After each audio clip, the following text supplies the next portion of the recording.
సార్వత్రిక ఎన్నికలకు నగారా మోగింది. లోక్సభతో పాటు 4 రాష్ట్రాల అసెంబ్లీ ఎన్నికలకు షెడ్యూల్ ప్రకటించింది ఈసీ. దీనికి సంబంధించి డీటెయిల్స్ మా ప్రతినిధి ప్రసాద్ అడిగి తెలుసుకుందాం. ప్రసాద్, ఏ విధంగా చూడొచ్చు? షెడ్యూల్ విడుదలైపోయింది. 7 ఫేజెస్ లో ఈ ఎలక్షన్ ప్రక్రియ స్టార్ట్ అవబోతోంది. ఏంటి మీ దగ్గరున్న లేటెస్ట్ అప్డేట్?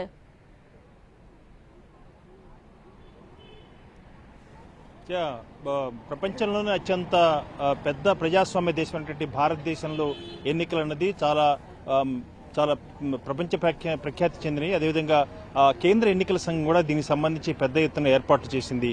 మొత్తం 543 లోక్సభ స్థానాల్లో మొత్తం జనరల్ కేటగిరీ చెందినటువంటి స్థానాలు 412 కాగా ఎస్సీ 84, ఎస్టీ 47 లోక్సభ స్థానాలకు దేశవ్యాప్తంగా ఎన్నికలు జరగబోతున్నాయి. ఇకపోతే ఆంధ్రప్రదేశ్, తెలంగాణకు సంబంధించి కనుక చూసినట్లయితే గతంలో తొలి విడతలోనే ఒక నెలలోనే ఎన్నికలు పూర్తయ్యాయి. షెడ్యూల్ ప్రకటించగానే ఒక నెలలోపుగానే ఖచ్చితంగా నెలలో ఎన్నికలు పూర్తయ్యాయి. ఈసారి 4వ విడత ఎన్నికలు జరగడంతో దాదాపు సుదీర్ఘకాలం 2 నెలల కాలం ఉంది. అంటే ఈ రోజు నుంచి కనుక లెక్కేసుకున్నట్లయితే దాదాపు మే 13వ తేదీన పోలింగ్ తేదీ కాబట్టి అప్పటి వరకు చూసినట్లయితే దాదాపు 2 నెలల పాటు అంటే పెద్ద ఎత్తున పార్టీలకు భారము, అదేవిధంగా నియోజకవర్గాల్లో పోటీ చేస్తున్నటువంటి అభ్యర్థులకు కూడా చాలా ఆర్థిక భారాన్ని మోసే అవకాశం ఉన్నట్టుగా తెలుస్తుంది. అయితే ఈ నేపథ్యంలో అభ్యర్థుల ఎంపిక లాంటి తదితర అంశాలతో కొంతమేరకు ఆంధ్రప్రదేశ్, తెలంగాణలో కూడా జాప్యం అయ్యేందుకు కూడా ఎక్కువ అవకాశం ఉన్నట్టుగా తెలుస్తుంది.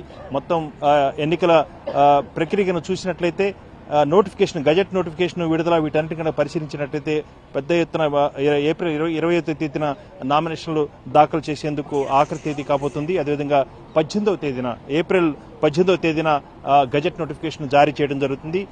ఎన్నికల తేదీ మే 13వ తేదీన, జూన్ 4న ఫలితాలు. మొత్తంగా చూసినట్లయితే ఆంధ్రప్రదేశ్, తెలంగాణ రాష్ట్రాల్లో ఇటు ఏపీ అసెంబ్లీ కూడా ఎన్నికలు జరగబోతున్నాయి. అదేవిధంగా ఏపీలో 25 లోక్సభ స్థానాలున్నాయి. అదేవిధంగా తెలంగాణలో 17 లోక్సభ స్థానాలతో పాటు సికింద్రాబాద్ కంటోన్మెంట్ ఏరియా కూడా 13వ తేదీనే ఎన్నికలు జరగబోతున్నాయి. ఏ తేదీలో విడతలో ఎన్నికలు జరగబోతున్నాయి అన్న అంశాన్ని కేంద్ర ఎన్నికల సంఘం ప్రధాన ఎన్నికల కమిషనరు మీడియా కాన్ఫరెన్స్ లో చెప్తుండగానే ముందుగా ఉప ఎన్నిక గురించి మాట్లాడడం జరిగింది. అది 4వ విడత అన్నారు. సాధారణంగా ఇటు తెలంగాణ కానీ ఆంధ్రప్రదేశ్ కానీ 2 ఒకేసారి జరిగాయి, గతంలో కూడా జరిగాయి. అయితే 2019లో చూసినట్లయితే కేవలం తొలి విడతలోనే ఎన్నికలు పూర్తయ్యాయి. ఈసారి 4వ విడతలో అన్నది ముందస్తుగానే రాజీవ్ కుమార్ మాటలను తెలిసిపోయింది. ఆ మేరకు 4వ విడత వరకు వేచి చూడాలంటే సుదీర్ఘకాలం పాటు పార్టీలు దీనికి సమాయత్తం కావాలి ఎన్నికలకు.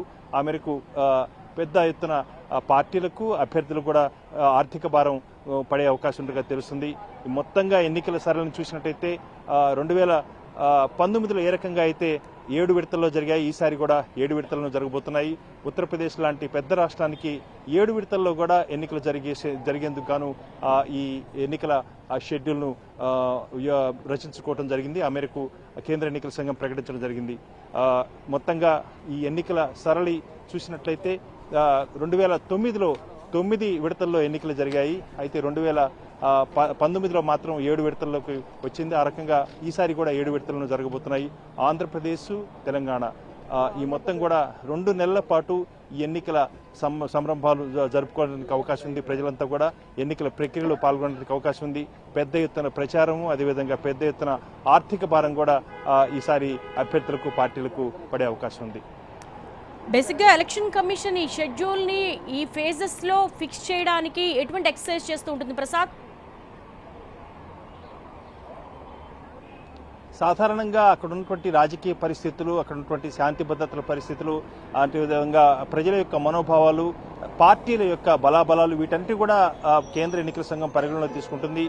సాధారణంగా కేంద్ర ఎన్నికల సంఘ ప్రధాన ఎన్నికల కమిషనర్ మీడియా సమావేశంలో మాట్లాడుతూ దాదాపు 786 కోట్ల రూపాయల మేరకు గత అసెంబ్లీ ఎన్నికల్లో తెలంగాణలో పట్టుబడినట్టుగా ప్రకటించడం జరిగింది. ఆ మేరకు పెద్ద ఎత్తున ధన ప్రభావాన్ని తగ్గించేందుకు, అదేవిధంగా ఈ ధన ప్రభావంతో పాటు పెద్ద ఎత్తున పరిశీలకులు కూడా 2001 మంది దేశవ్యాప్తంగా కూడా పరిశీలకులను నియామకం చేయడం జరిగింది. వీరంతా కూడా ఈ ధన ప్రభావం కానీ ఇతరత్ర హింస లాంటి సంఘటనలు కానీ జరగకుండా పరిశీలకులు ఎప్పటికప్పుడు రాష్ట్ర వ్యాప్తంగా కూడా పర్యటన చేసేందుకు కూడా అవకాశం ఉంటుంది. కాబట్టి వీటిని నివారించేందుకు ఈ రకంగా ఒక ఎక్సర్సైజ్ చేసి, కసరత్తు చేసి ఈ మేరకు షెడ్యూల్ని రూపొందించుకుంటుగా తెలుస్తుంది. అయితే దీంట్లో కొంత రాజకీయ కోణం కూడా ఉండే అవకాశం ఉంది.